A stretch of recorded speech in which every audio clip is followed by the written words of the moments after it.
Greetings everyone! Today I will review a relatively unknown LED fixture from AliExpress. It is sold by SHEHDS in the price range of 30 to 40 euros. I bought a pack of 2 from my own money for 57 euros. They promise 140 watts of light output, RGBWAUV LEDs and a metal casing. Let's see how they fare. I have upgraded my equipment significantly, and I think that the following review is the only one you will ever need for building your own opinion, since I think that my coverage of all important details should be as complete as possible, as you can see by the list of points we have ahead of us. So let's get right in. First, overview and functions. The LED power boasts 7 LEDs with a power of 18 watts each. They should be 6-in-1 LEDs with RGBWAUV color mixing. They are not individually controllable, but that is to be expected. The casing is made of cast aluminum, and the fixture has a fixed plug. As stated, the price range is between 30 and 40 euros if you shop during a sale and buy packs. Second, the case. Materials and build quality. The case is not only made of cast aluminum, but there's also a thin steel end cap and a steel front plate that holds the LEDs in place. The fixture comes with 2 3mm thick aluminium U brackets, which are definitely up to the task. Like the case is too. The case will fulfill its job of protecting the inners, however, I have to say that the quality leaves a lot to be desired. There are visible seams, bumps and deformations. The 2 halves don't line up properly and the air vents are partly covered with aluminium. And the other part has sharp edges from the removal of the aluminium. Functional, yes. Good looking from afar, yes, but not perfect. As a side note, you won't be able to mount color filters or doors on this fixture, but I don't think that this is too big of a problem due to the color mixing this power has. The fan is a loud, low-quality 24-volt DC fan that is not temperature controlled. This means the fan is always active and spinning like crazy. With a 12-volt step-down converter, the noise can be lowered in a way that it is tolerable for quiet environments. The temperature is increasing because of that, but stays just below the point where it would be considered being a problem. An interesting choice is the blow direction of the fan. It sucks from the front and blows to the back. Neither the power supply nor the dimmer board need the cooling that much, and reversing that direction leads to a 5-degree temperature decrease for the LEDs. When looking at the cooling design, we see that SHEHDS cut some corners. There is no heatsink present, that is expected but still unfortunate to see. The thing is that the case is basically a giant heatsink. The LEDs could dump their heat into. However, this potential is hardly used. The LEDs are mounted to the case with 4 screws, and at these mounting places there is a small contact area that can conduct heat, but that is not enough for a good thermal connection. I enhanced that by adding a bit of thermal paste, and that helps. However, the casing is still just barely conducting heat. A lot of potential was left on the table in this regard. We have to give it to them that the cooling is very sufficient with the stock fan configuration, in particular at the stock power settings.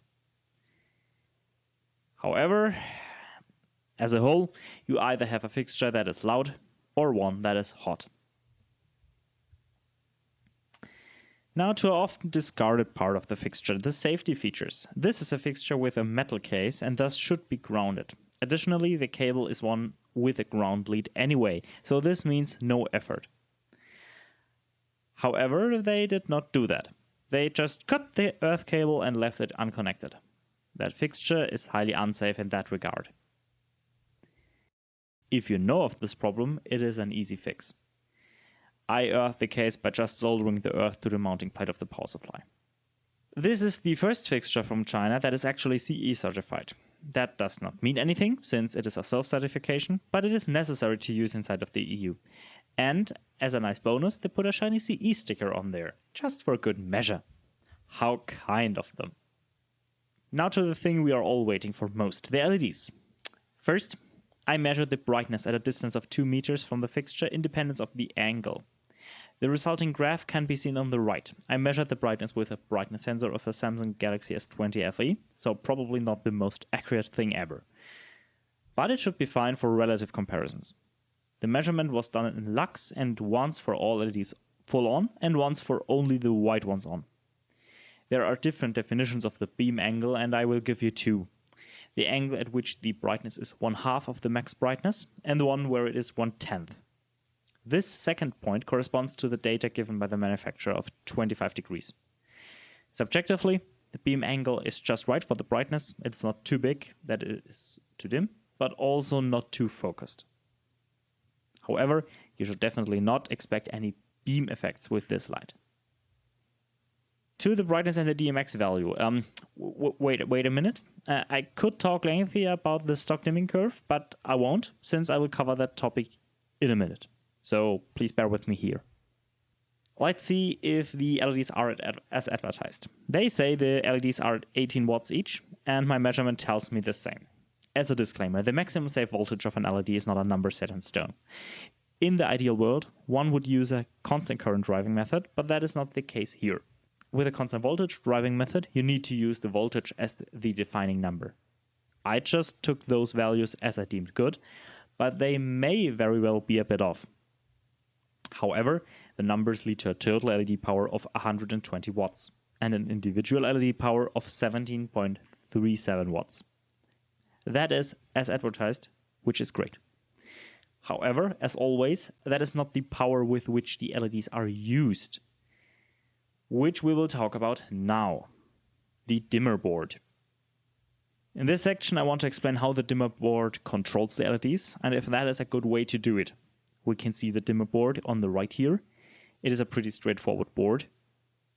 The central chip is the brain of the fixture that sends out the PWM signal. This signal then gets amplified by these chips on the bottom so that the LEDs are getting their power. The signal then gets amplified by these chips on the bottom so that the LEDs are getting the power. First, I want to put a subjective evaluation here. Just from looking at it, the dimming curve is for green, blue, white, and UV are quite good. Not perfect, far from it, but okay. The dimming behavior for amber and red, however, is not good because of the choppiness, in particular at lower DMX values.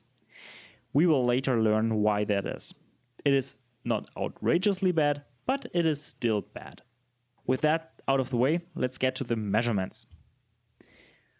I can do this section since I did recently buy a brand new Rigel DH0804 oscilloscope. The dimming works via PWM, which is the standard way of dimming LEDs.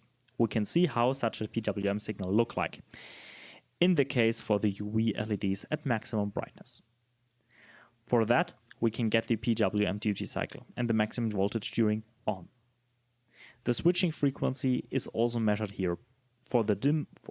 The switching frequency is also measured here. For this dimmer board in particular, it is 15.6 kHz, which is quite fast and definitely done in a way that there is no visible flickering, even for cameras. Additionally, I measured the on current the LEDs get during the pulse by measuring the voltage drop over a 0.22 ohm resistor in series and the total scientific method of eyeballing the current.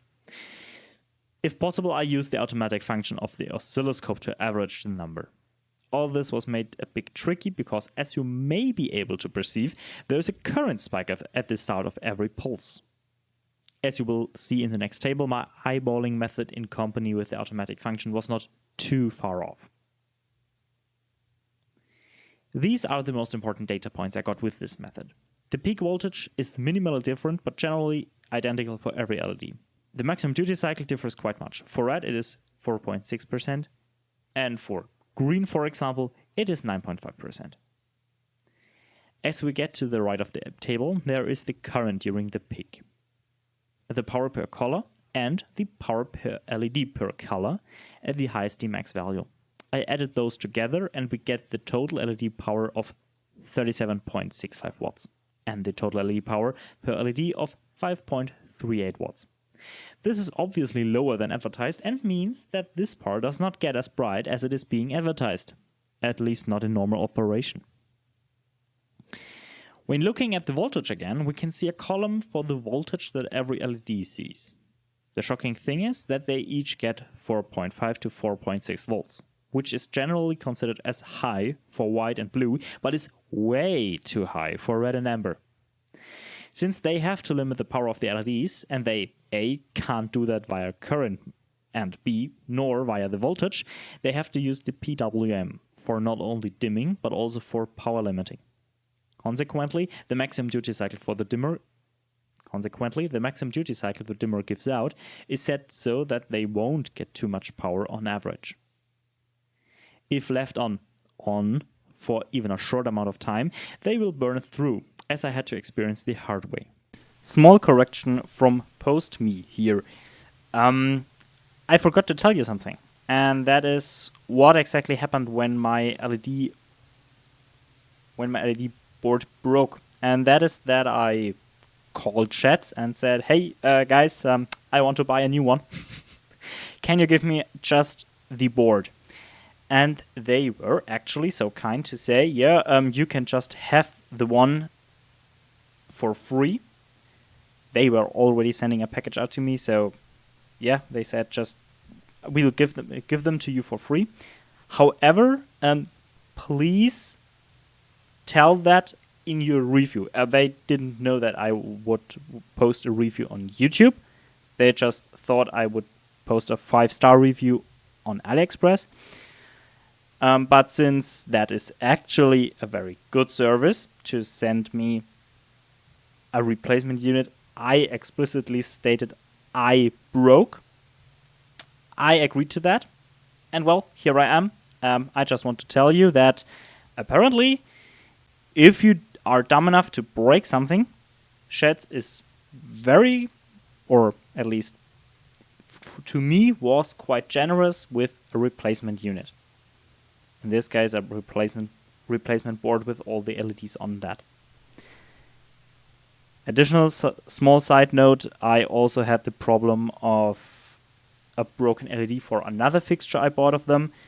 In this case, it wasn't my fault, and they sent me the new one without any hesitation. So, up to now, I'm pretty confident in the service that SHEHDS provides for their LEDs. How it is after 2 to 3 years, I don't know, but in the short term, it definitely is good. And with that, let's go back to the main video, which is hopefully a bit less noisy. However, the dimming board does not have an infinitely high PWM signal resolution. In fact, it has exactly 255 PWM points, of which the topmost are not used. This leads to a bad dimming curve, since most of the duty cycle is unused. And it leads to a high brightness jump at the starting DMX value compared to off. I cannot say for sure how bad this method of supplying the LEDs is in the long term, but it is definitely not how they are supposed to be driven. I would suspect this LED power is not made to work for years, it is made to work for months. However, this is just my interpretation. Obviously, I did not test the power for a year. Just as one last point towards this topic, the red LEDs are even at the factory baseline a bit overdriven, at 0.88 watts for red per LED, and my measurement stating that 0.59 watts is a safe amount. Finally, a quick word on the strobe behavior. I'm only testing the strobe with the menu on the power itself, not with the DMX. There we can set an FH value between 0 and 99, and according to the number, the pause time between the pulses decreases. The light pulse stays at exactly 30 milliseconds, and you can see the pause time in the table. Of course, the strobe is overlaid with the standard PWM signal, and I did not notice any strobe jitter when fading. Thanks to the one person from Reddit who gave me the idea, I tested if this fixture has a secret menu. To my absolute surprise, it does, and it shows much about the inner workings of the fixture. You get there by pressing the menu button for 3 seconds. However, don't just do that. First, hear me out. In the secret menu, you can set the maximum brightness the power reaches when setting the DMX value to 255. Effectively, this is the upper limit we just talked about. Secret value number of 255 means that at a DMX value of 255, the duty cycle of the according color is 100%. When it is not 255, the fixture takes the secret menu number, for the sake of argument being as 16, and distributes it over 255 DMX values. You human want to give to the LED power. This means that the LEDs are off for the DMX value of 0 to 15, on the lowest duty cycle for 16 to 31, and so on. From the factory, the values for the individual colors are shown on the table. You first realize that the values are all, pretty small. Remember that the maximum is 255. This is because the voltage of the power supply is too high, even for green, blue, white, and UV LEDs, and thus their power needs to be limited. Not to speak of the possible cooling problems if the power were higher. And as a quick side note, also the power supply would not support more power. Additionally, the values for red and amber are different than the other ones. This is easily explainable by the fact that those LEDs have a significantly lower forward voltage than the other LED types, which means that they have a very high current at the elevated voltage the power supply has. To limit the power the LEDs have, and thus the heat they produce, the secret menu number is lower for red and amber. It is, however, also heavily limited for the other LEDs. This menu gives you the option to do quite interesting things with the LED power. It shows many things, the most important being that we now know where the bad dimming curve for the red and amber LEDs come from, but it also means that this is not set in stone. Later, there will be a section about the possible modifications and an evaluation based on that. As a small side note, here are the values you can change in the secret menu. For most of them, it was obvious to figure out what the meaning is. But maybe you have an idea what the last two could mean? Dip and not? I will gladly test these out if you give me any ideas. There is a sound to light function. It consists mainly of a dark fixture that starts to strobe when the loudness reaches a threshold. You can set the strobe color to the individual LED colors, and then there is one mode where it actually cycles through the colors based on the beat. But it just cycles, it does not strobe here.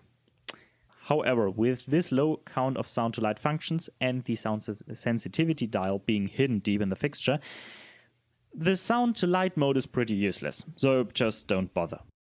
I did not test the DMX control thoroughly. However, I did test it briefly, and the 6-channel and 10-channel mode worked as expected. The manual that is in the packet provides the DMX description what which channel does. Now to the power supply. It has a 60 watt power rating. As you might realize, this is not the power that is advertised. But we already established that the fixture is not configured to be that powerful anyway. The power supply has an overcurrent protection, or at least switches off, at a power drawn of 100 watts on the LED side. The idle power for the whole fixture is 2 watts, and the power draw from the wall when all LEDs are on is 41 watts. I can't really analyze the power supply in depth, since I'm no electrical engineer. However, what I can do is an efficiency measurement with my newly arrived electronic constant load. I measured the power drawn from the wall at different power levels, and as you might see, the power supply efficiency is increasing when the power levels increase, which is expected. At low powers, we have an efficiency of 67%. At the maximum rated power of the power supply, 60 watts, the draw from the wall is 80 watts, which leads to an efficiency of 75%. Just as a small reminder, when all LEDs are full on, I measured the LED power to be 38 watts, and the fixture draws 41 watts from the wall. This is not perfectly in line with the efficiency measurements, which means my eyeballing method earlier was not that precise. Until now, I included a modification section as a small appendix on the end of my videos. However, the discovery of the secret menu changes that, since the modifiability is now significantly higher. The biggest problem of the power is the bad dimming curve for red and amber in particular, the loud fan, and the not as advertised main power draw, with the first of the problems being connected to the last one. If we want to enhance the dimmer curve for red, we need to increase the secret menu value for this channel. However, this also leads to a longer exposure of the red LEDs to the way too high voltage and thus increases the power draw and decreases the lifetime. As we saw, even at the factory baseline, the red LEDs get overdriven quite a bit. This means we cannot enhance the dimming curve simply by increasing the secret menu number. Or we would risk the longevity of the red LEDs even more than we already do. A possible solution would be the implementation of a different power supply. 24 volts power supplies are quite a standard, and with the optimal forward voltage being around 25 for green, blue and white and UV, a 24 volt power supply would be the perfect fit and would allow us to get the full resolution of the dimmer curve for a small sacrifice in theoretical max power. For red and amber, this does not eliminate the problem of overdriving completely, but would allow us to enhance the dimming curve quite substantially anyway. The biggest challenge then is the size of the new 24 volt power supply. As you see, the inside of the power is very size constrained, and we would need to find a power supply which fits. Ideally, this power supply would also have more power than the original. However, then we get to the second problem, being the heat dissipation. At base power, the fan is more than enough, but that is only 38 watts. If we want to increase to 60 or even 100 watts, we would need to enhance the heat dissipation and ideally lower the fan noise as well, and all that in a space-constrained fixture. Which means this is quite a task. I don't have the perfect or even a sufficient solution for that, and this is definitely not a project for one evening. However, what I would definitely do is replace the fan for a better one. Simply using a quality 60mm fan with a temperature control and a step-down converter would help the fixture dissipating the heat and potentially even allow you to increase the LED power a bit, even if not to the full power. A Xilinx fan that should be significantly better than the stock one is at around 1.5 euro in Germany plus shipping. Step-down converters can be got at AliExpress regularly for not even 1 euro. The biggest invest would be 2 to 3 euros for the temperature controller, which I would highly recommend. So a simple, not even 6 euro invest will enhance the experience of the power significantly, which increases the price of the power to nearly 45 euros in total. A quick interruption from noisy PostMe. I just calculated the exact numbers that each power costed me in the end. And with everything in total, I'm sitting at around 36.67 euros, not 45.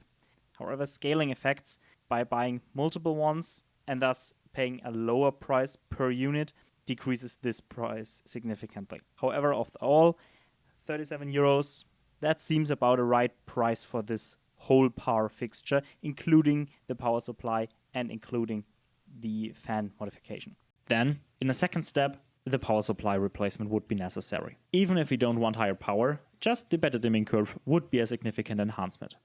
But I think the economics here are just not in favor of this modification. At that point, we're talking about a plus 10 euro investment for a high quality Meanwell power supply. Granted, you can also get ones for 2.6 euros from this source that is, let's call it, dubious. For the funsies, I went and bought some anyway. They are exactly as rubbishy as the original power supply and don't deliver what they promise in terms of power. There is, however, a middle ground for which I went. That being the WX DC2412 power supply unit that I found at 5.8 euros from one seller. This just barely fits, but it's way more confidence inspiring than the original one and of higher power. All in all, I most likely paid around 36 euros per unit, including the modifications. Wrap up and price evaluation. And with that, we get to the wrap up and price evaluation. Of course, it is nice that the LEDs work. Another plus being the small form factor. The case is sturdy and it is the lowest price point. You can get an all aluminum fixture. There is a fixture I'm looking at which has a better case made of steel, but that is a topic for another day. The U brackets are great and I don't see any fire and health hazard. The power supply seems relatively trustable, and this is the first fixture that comes with certifications. Yet there are problems. That the fixture is not grounded is probably the biggest problem. I cannot think of a reason why the case is not grounded. The cable is there, they just were too lazy to get it connected. The noise level is a problem, but it's not that big of a negligence. They would have needed to get a better fan and a step-down converter integrated in the power supply. That is not a big thing, but yeah, it would have cost them a couple of euros. Yet, it would have made the LED power significantly better. I think we talked long enough about the dimming curve, so I won't go into that again. The fourth problem is the power level of the LEDs. At 38 watts LED power, it is way lower than advertised. I won't get tired of pointing that out. This has to stop. In itself, I think the power is okay. It is just way lower than advertised. There is, however, one last thing I did not talk about at all up to this point, and this is a fundamental decision of the RGBWAUV color mixing. I don't really see the UV being usable. Yeah, it is a bit of UV output. However, normally you would use the UV for lighting people on a stage or the ambience. This power, however, is way too low in power to be used as a front light. It just hasn't the power output. As an uplight, and that is what I would use this power for, the UV is not important. Lighting a small fraction of a venue wall with UV, and thus seeing nothing more than dust particles, is just not an effect you would want. Or at least I can see no one wanting that. Okay, there is one situation, and that being if there are UV colors on the wall. But do you have that? So I think the UV is just a gimmick for lighting small rooms for a home party. It's another story completely. There the UV output would be handy. But then, just as a reminder, the loudness is too high for that. Only if you fix the fan, the power could be used for a home party room. Put one of these things in every corner and you will have a nice amount of light. But as delivered, I don't really see the use case for the UV. When we look at this power in the vacuum, the price is definitely okay. We get a low but sufficiently power output and a great small aluminum case for around 30 to 40 euros. However, this power is not in a vacuum. So let's look to the other options. First, there is the elephant in the room. The plastic SHEHDS 7x12 watt RGBW or 7x18 RGBW AUV power. I will update my review of this fixture soon to be in line with my upgraded testing methodology. However, here's the TLDR. The SHEHDS 7x12 watt RGBW has a shitty case and a not so trustable power supply, but on the flip side has a lower voltage and thus won't fry the LEDs due to high voltage. The metal SHEHDS 7x18 watts RGBW AUV has a great case, but this high voltage problem and thus a worse dimming curve. They are both loud and they have the same power output for the RGBW LEDs. The metal version is only 10 to 20 euros more expensive, and I think that is absolutely justified. If it were not for the controlling voltage problem, the metal version would be a no-brainer recommendation. But the problem is there, and thus you have to decide what you want to buy. I would personally go with the metal 7x18 watt one, but you do you. Now let's do a comparison to brand lights. Here in Germany, one of the cheapest RGBW AUV LED powers is the American DJ Mega Hex power for around 95 euros. This power has a plastic case and a 30 watt power draw, and while American DJ is okay, it is not even a premium brand. In comparison to our Chinese SHEHDS power, this is way too expensive. But then again, I would not consider the American DJ power as well. Since I alluded to earlier, I can't see the use case for UV LEDs at low power levels. So let's see what else there is. For example, the stable mini stage power 7x4 watt RGBW for 80 euros. It has a better metal case and the same form factor. However, they don't tell us what the power draw of this fixture is, and thus we can't really compare it. I know, however, the power of the stable quad power profile 5x8 watt. It is roughly 32 watts and has a brightness slightly higher than that of the power we are looking at, yet being double the price. At the end of the day, the 30 to 40 euro price point is fair. You can pay twice as much for one brand LED power, but that comes down to your preference and to the longevity you expect. If you expect a high longevity, don't need amber and UV, or can't modify the SHEHDS RGBWAUV LED power to be earthed and silent, you should definitely go with the brand power. If you are okay with the trade-offs and you are fit with electronics, you could decide to buy this SHEHDS fixture, and I think that is okay. Just don't do that if you don't know what you're doing. Mains voltage can kill you deadly, and burning a house can too. As a last note, all this is only true as long as you need or appreciate a power in this particular small footprint size class. As soon as you go up a step in size, you will get way more light for only a bit more money. But that is something for another day. For the moment, the only thing for me left to do is to thank you for your attention. May your path be illuminated by a bright but not burning Chinese LED power, and goodbye.